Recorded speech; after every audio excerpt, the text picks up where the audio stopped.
میں بڑے فخر سے کہتا ہوں کہ میرے پنجاب کی، میرے پاکستان کی بیٹیاں بھی 20 دفعہ ان کا ابا کہے تیری شادی کرنی ہے تو وہ آنکھ نہیں اٹھا پاتی آج بھی۔ یہ تو وہ چند لوگ ہیں جو کہتے ہیں ہم ہائی کلاس ہو گئے، ہمیں نہیں پتا کہ وہ روشن خیال ہو گئے ہیں کہ روغن خیال ہو گئے، پتہ نہیں کدھر چلے گئے۔ ورنہ ہماری بیٹیاں آج بھی جب ان سے ان کا باپ، ان کی ماں بات کرتی ہے تیری شادی کی، تو وہ تو شرم کے ساتھ پچھلے سے پچھلے کمرے میں چھپتی ہیں۔ یہ اللہ نے فضل کیا ہوا ہے اس ملت پر۔ تو عرب کی لڑکی بڑی حیا والی ہوتی تھی، اس سے کوئی بات کرنی پڑتی تھی تو 20 دفعہ بات کی جاتی، پھر بھی وہ عورت چھپتی پھرتی تھی۔ حضرت عائشہ صدیقہ رضی اللہ تعالیٰ عنہ فرمانے لگیں میرے نبی پاک صلی اللہ علیہ وسلم عرب کی کواری لڑکیوں سے بھی زیادہ حیا کرنے والے۔ قاضی اعجاز مالکی نے، شیخ عبدالحق محدث دہلوی نے، دیگر بزرگ جو سیرت نگار گزرے، انہوں نے لکھا ہے کہ نبی پاک صلی اللہ علیہ وسلم کے اندر 100 مردوں سے زیادہ طاقت تھی، 100 مردوں سے زیادہ طاقت۔ اب جو بات کہنے لگا ہوں، جو نتیجہ دینے لگا ہوں، اس پر خاص توجہ آپ فرمائیں گے۔ ذرا فکری طور پر، نظریاتی طور پر ایک چیز کو سمجھیے۔ ہم سمجھتے ہیں کہ جوان لڑکا ہے جی جو مرضی کرے، عمر ہے جی۔ آپ ذرا بات پر غور کیجئے گا کہ حضور صلی اللہ علیہ وسلم میں طاقت 100 مردوں سے زیادہ ہے اور حیا کواری لڑکیوں سے بھی زیادہ ہے۔ ذرا اس بات کا تقابلی جائزہ کیجئے گا کہ طاقت 100 مرد سے زیادہ ہے لیکن حیا کواری لڑکی سے بھی زیادہ ہے۔ اس کا معنی یہ ہوا کہ جس ٹہنی کو پھل زیادہ لگ جاتے ہیں وہ جھکا کرتی۔ تو حیا تو حسن ہے، حیا تو آپ کو پاک صاف کرے گا، حیا تو آپ کو نرالا کرے گا، انوکھا کرے گا۔ وہ ہمارے ایک دانشور ہے، انہوں نے مضمون لکھا، کئی باتیں بڑی پسند آتی ہیں۔ وہ کہتے ہیں کہ میری اہلیہ، ان کو بھی کسی نے مس گائیڈ کر دیا تھا، حالانکہ اچھی خاتون ہے، کسی نے مس گائیڈ کر دیا۔ تو وہ بھی سماجی اور ویلفیئر، اور یہ خواتین کو شوق ہوتا نا بننے کا، تو وہ بھی سماج کے اندر اچھا مقام تلاش کرنے کے موڈ میں آ گئی۔ تو کہیں ایک دن جانا تھا تو بڑی بن سنور کے میرے ساتھ وہ گاڑی میں بیٹھ گئی۔ تو میں گاڑی میں، عورتوں کو یہ بھی مسئلہ ہوتا ہے نا کہ ہماری تعریف کرو، تو کئی دفعہ بعض مردوں بیچاروں کو جھوٹ بولنا پڑتا ہے، تو زبردستی کراتی ہیں نا جی۔ تو اس میں گنجائش بھی دی ہے شریعت نے گنجائش دی ہے کہ کبھی بیوی کو راضی کرنے کے لیے خلاف واقعہ بات کرنی پڑے تو کر لینی چاہیے، تو وہ کراتی بھی ہیں۔ 3 موقع پر خلاف واقعہ بات کرنے کی اجازت ہے، واقعے کے خلاف بھی آپ بات کر سکتے ہیں۔ جنگ کے موقع پر 2 لوگوں کو صلح کرانے کے لیے اور بیوی کو راضی کرنے کے لیے کر لیں کوئی ایسی بات، بے شک اپنی طبیعت پہ جبر کر کے کر لیں، گنجائش ہے، اجازت ہے۔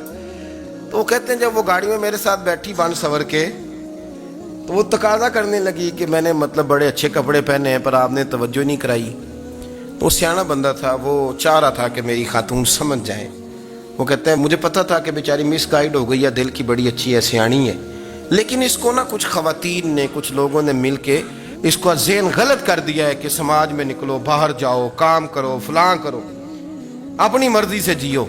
تو میرے ساتھ گاڑی میں بیٹھی کہیں جانے کے لیے، تو مجھ سے کہنے لگی کہ آپ نے میری طرف توجہ ہی نہیں کی، آپ نے کوئی ذکر ہی نہیں کیا کہ میں کیسی لگ رہی ہوں۔ تو وہ کہتے ہیں میں نے اسے کہا کہ اگر تو ناراض نہ ہو تو پھر میں صحیح والی تعریف کر دوں۔ تو اس نے کہا کہ آپ کر دیں۔ تو کہتے ہیں میں نے درد سے اور خلوص سے اپنی بیوی سے کہا، خلوص کے ساتھ میں نے کہا میں تو روز گھر ہوتا ہوں، روز شام کو گھر ہوتا ہوں، اگر تو میرے لیے تیار ہوتی تو میں تیری تعریف کرتا، لیکن آج تو باہر جانے کے لیے تیار ہوئی، تو پھر ان سے تعریف کی امید رکھ جن کے لیے تو نے تیاری کی ہے۔ میرے لیے تیاری کرتی تو میں تو ہر شام تیرے پاس ہوتا ہوں۔ کہتے ہیں وہ میرے لفظوں میں درد تھا تو وہ بھی رو پڑی، اور کہنے لگی آپ گاڑی روک دیں، مجھے باہر جا کے کسی کو راضی نہیں کرنا، میں نے اسے راضی کرنا ہے جس کو رب کریم نے میرا شوہر بنایا ہے اور میرے لیے منتخب کیا ہے، میرے ماں باپ کو۔ میں واپس لوٹتی ہوں۔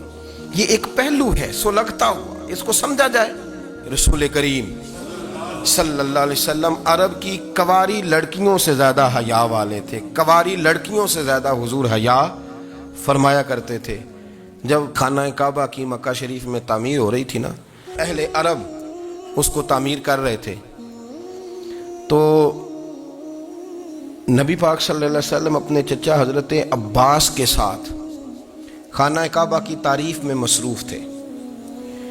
تو عرب کے لوگ چونکہ لمبا کرتا پہنتے تھے پیروں تک، تو نیچے اگر کسی وقت کوئی چیز نہیں بھی ہوتی تھی تو کسی کو وہ نظر نہیں آتی تھی، چونکہ پردہ رہتا تھا، ایک لمبا کرتا پہنا ہوا ہوتا تھا۔ تو جب بچے، سرکار کی عمر مبارک بھی ابھی تھوڑی تھی، تو اس طرح بچے جب نکلتے تو وہ کئی دفعہ اپنی تہمت اتار دیتے نیچے سے، اور کوئی مزدوری کرنے لگتے تو 3-4 طے کر کے نا تہمت کی کندھے پہ رکھ لیتے، جس طرح کبھی دیہاتوں میں لوگ کپڑا سر پہ رکھتے تھے کہ اوپر اگر کوئی وزنی چیز رکھیں گے تو وہ تکلیف نہیں دے گی۔ نبی پاک صلی اللہ علیہ وسلم بھی سب لوگوں کے ساتھ خانہ کعبہ کی تعمیر میں شامل تھے، تو حضرت عباس رضی اللہ تعالیٰ عنہ نے کہا حضور سے، ابھی اللہ نے نبوت بھی نہیں فرمایا تھا، بھتیجے آپ بھی تہمت اتاریے، یہ صحیح مسلم میں حدیث موجود ہے، اور اس کو کندھے پہ رکھ لیجیے، آپ اینٹیں اٹھا اٹھا کے لا رہے ہیں تو ذرا آپ کو تکلیف نہیں ہوگی۔ تو سرکار دو عالم صلی اللہ علیہ وسلم سے یہ بات کہی، اور پھر جلدی سے حضور کی تہمت کو نکال کے نا، حالانکہ لمبا کرتا پہنا ہوا ہے، تو وہ جیسے ہی ان کے کندھے پہ رکھا اینٹیں رکھنے کے لیے، تو سرکار تو زمین پہ گر گئے، بے ہوش ہو گئے، آنکھیں آسمان کی طرف، اور پھر حضور پکار رہے ہیں آزاری آزاری آزاری، میرا تہمت دے دو، میرا تہمت دے دو۔ کبھی کوئی شخص اس وجہ سے بھی بے ہوش ہوا ہے کہ میرے وجود سے کپڑا اتر گیا ہے؟ حالانکہ سرکار پر وہ بے ہوشی بھی نبی پاک کا وہ جو غلبہ ہے نا شرم و حیا کا، اس کی وجہ سے ہوا، ورنہ تو حضور فرماتے ہیں کہ میری آنکھیں سو جاتی ہیں، دل تو میرا اس عالم میں بھی جاگتا رہتا ہے۔ تو سرکار زمین پہ تشریف لے آئے، آنکھیں میرا تہمت دے دو، میرا تہمت دے دو، تو جلدی سے انہوں نے تہمت دیا، تو حضور نے باندھ لیا، پھر طبیعت مبارک میں تسلی ہوئی۔ یعنی ہم اس رسول کے غلام ہیں کہ جن کے تو وجود سے کپڑا اتر جائے تو حضور برداشت نہیں کرتے، قبول نہیں فرماتے، تکلیف شروع ہو جاتی۔ لیکن یہاں نوجوان ہیں اور بڑا قد کاٹ ہے اور بڑے بڑے سمجھدار لوگ ہیں، گرمی آتی ہیں تو شارٹ کپڑے پہن کے گھومتے ہیں، ان کو خیال نہیں کہ یہ وہ والا لباس ہے جو باہر تو کیا گھر میں اماں کے سامنے نہیں پہننا چاہیے، بہنوں اور بیٹیوں کے سامنے نہیں پہننا چاہیے۔ آپ کی گفتگو میں شرم و حیا ہو، آپ کے لب و لہجے کے اندر حسن ہو۔ آپ کو پتہ ہے نبی پاک صلی اللہ علیہ وسلم نے فرمایا میری امت میں سب سے زیادہ حیا کرنے والے عثمان غنی ہیں، عثمان غنی سب سے زیادہ حیا کرنے والے۔ آپ فرمایا کرتے تھے جب سے حضور کا چہرہ دیکھا ہے میں نے کبھی اپنی شرمگاہ بھی نہیں دیکھی، میں نے آنکھوں کا وضو نہیں توڑا، اور جب سے حضور کے دست مبارک میں نے بیعت کے لیے سیدھا ہاتھ بڑھایا تو پھر سیدھا ہاتھ میں نے کبھی گندگی کو نہیں لگایا۔ حیا، آپ باتھ روم کے اندر بھی غسل فرماتے تھے تو کپڑوں سمیت کرتے تھے۔ کسی نے کہا حضرت جی واش روم کے اندر کیوں نہیں کپڑے اتارتے؟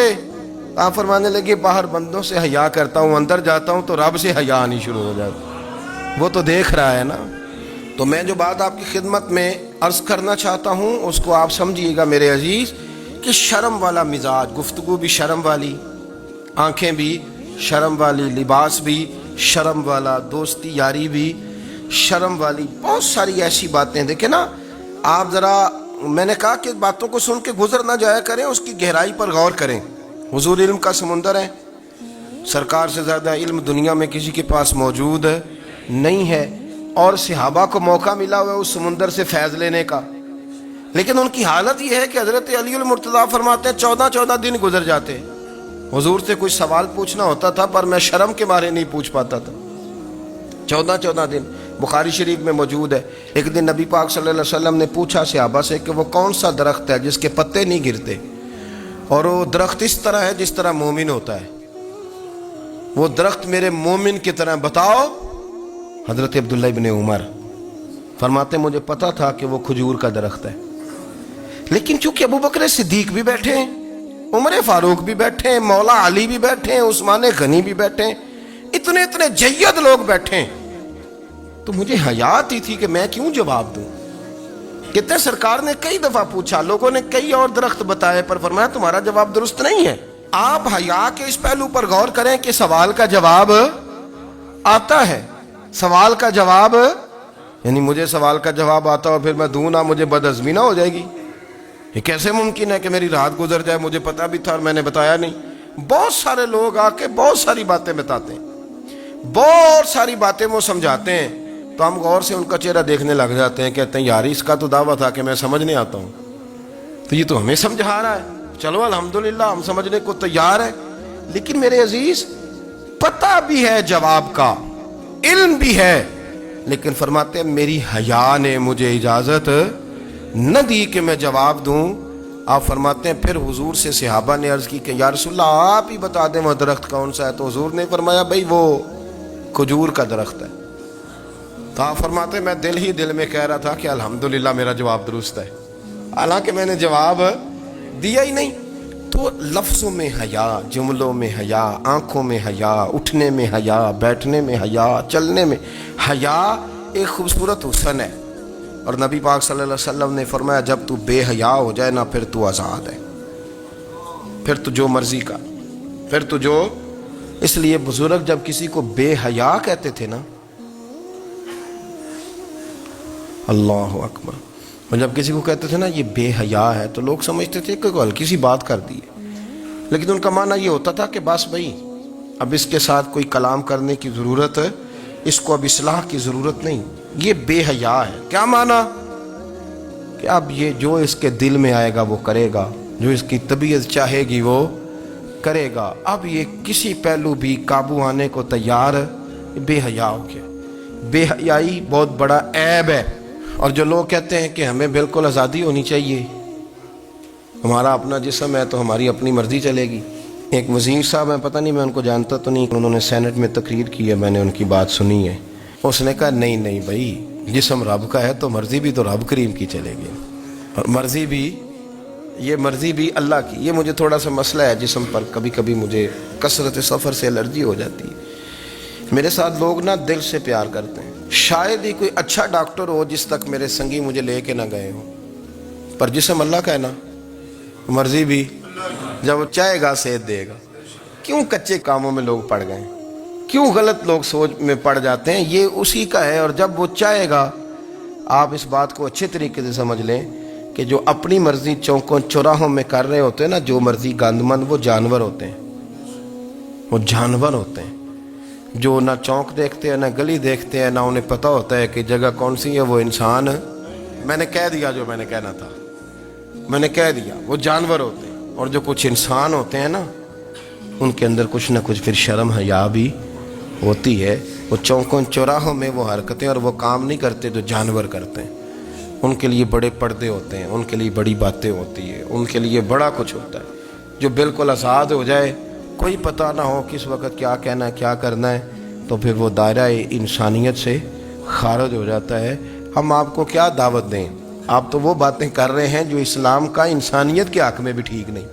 آپ تو وہ والی باتیں کر رہے ہیں جن کا انسانیت بھی تقاضا نہیں کرتی کہ یہ باتیں ہونی چاہیے. لیکن ایک بات، میں تو جذباتی نہیں ہوتا، میں بڑے غور سے چیزوں کو دیکھتا ہوں، سنتا ہوں.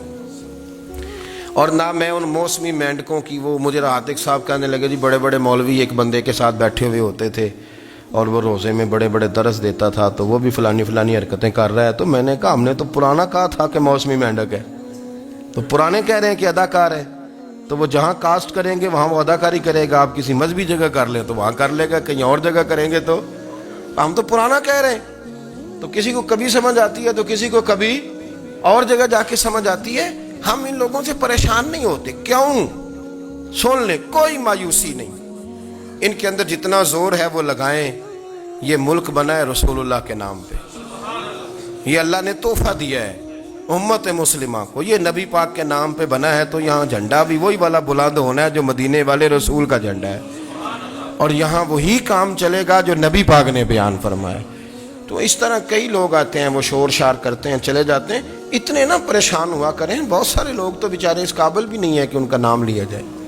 مطلب اتنا ہم ان کو اہمیت دے دیں، ان کا ذکر کریں، ان کا نام لیں، ان کی بات کریں، وہ بیچارے اس قابل ہی نہیں ہے. مطلب سٹیٹس ہی نہیں ہے ہمارا. اتنے فارغ ہیں ہم کہ اب جو بندہ آئے گا کہانی چھیڑے گا تو ہم چھیڑ جائیں گے. اور بھائی اللہ کا فضل ہے الحمدللہ تعالی، لوگوں نے بڑا شور کیا اور بڑے زمانے سے دنیا شور کر رہی ہے، پر اللہ کے گھر مسجدیں بھری ہوئی ہیں، مسجدیں بھری ہوئی ہیں. ہماری بیٹیاں پردے کرتی ہیں، پردے کو پسند کرتی ہیں، وہ حجاب میں رہتی ہیں، وہ سمجھتی ہیں کہ ہمارا اصل حسن کیا ہے. تو یہ پراپوگنڈا پرانا چلا آ رہا ہے.